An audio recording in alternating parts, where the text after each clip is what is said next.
حضرت عثمان غنی رضی اللہ تعالیٰ عنہ حضرت عبداللہ ابن مسعود کے گھر آئے. یہ اس وقت آئے جب حضرت عبداللہ ابن مسعود سخت بیمار تھے اور موت و حیات کی کشمکش میں تھے. تو انہوں نے ان کا حال پوچھا. جب واپس پلٹنے لگے تو اشرفیوں کی 2 تھیلیاں حضرت عثمان غنی نے حضرت عبداللہ ابن مسعود کو دی. تو حضرت عثمان کو تھیلیاں دیتے ہوئے دیکھ کر کے حضرت عبداللہ ابن مسعود صحابی رضی اللہ تعالیٰ عنہ نے کہا یہ کیا ہے؟ کہا یہ جو ہے ضروریات پوری کر لینا. تو آپ نے کہا کہ میں تو جا رہا ہوں, میری تو ضروریات ختم ہو رہی ہیں. تو کہا حضرت آپ کی بیٹیاں تو ہیں, بیٹا تو ہے نہیں, تو یہ آپ کے بعد آپ کی بیٹیوں کے کام آ جائیں گے. تو حضرت عبداللہ ابن مسعود کا یقین دیکھیے, فرمانے لگے کہ یہ کسی اور کو دے دو, میری بیٹیوں کو ضرورت نہیں رہے گی, اس لیے کہ میری بیٹیاں اتنی دیر تک سوتی نہیں ہیں جتنی دیر تک سورہ واقعہ نہیں پڑھ لیتے.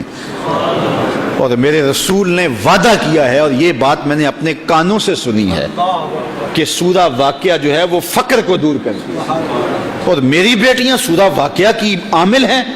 تو کہا کہ یہ پریشانی مجھے تو نہیں ہونی چاہیے کہ میرے بعد میری بیٹیوں کو رزق کہاں سے ملے گا جب ان کے پاس سورہ واقعہ موجود ہے. کہا یہ اٹھا لو اور جا کے اس کو دو جس کے پاس سورہ واقعہ نہیں ہے.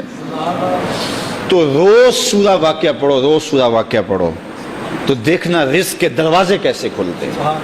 میں جب بھی گیا ہوں, اور اب بھی, کیونکہ میرے تو اتنے اخراجات نہیں, سادہ سی زندگی ہے, لیکن جامعہ کے حوالے سے ایک مسئلہ ہے, تو جب کبھی ایسا ہوتا ہے تو میں بچوں کو بٹھا کہتا ہوں سورہ واقعہ پڑھو, اور خود سورہ واقعہ پھر معمول بنا لیتا ہوں, تو پھر اللہ ایسی جانب سے رزق دے دیتا ہے کہ پتہ بھی نہیں ہوتا. تو سورہ واقعہ معمول رکھو. آخری بات, اور وہ حضرت سہل بن سعد الساعدی رضی اللہ تعالی عنہ کی مرویات سے ہے. شکا رجل الی رسول اللہ دیک المعیشۃ والفقر. ایک شخص حضور کی خدمت میں حاضر ہوا, کہا حضور تنگ دست بڑا ہوں, کثیر العیال ہوں, بچے زیادہ ہیں, ذرائع آمدنی تھوڑے ہیں, میرے لیے کوئی نسخہ ارشاد فرمائیے. تو آقا کریم نے اس کو کیا نسخہ دیا؟ یہ سب سے آسان نسخہ, اذا دخلت الدار فسلم علیہ. جب گھر جائے تو گھر والوں کو السلام علیکم کہا کرو. جو ہی گھر میں داخل ہو السلام علیکم, اور اس کے بعد ایک مرتبہ سورہ اخلاص پڑھ دیا کرو, قل هو اللہ احد. یہ عمل شروع کر دو. تو کہا یہ بالکل آسان وظیفہ ہے, گھر جاؤ السلام علیکم, اور اس کے بعد ایک مرتبہ سورہ اخلاص.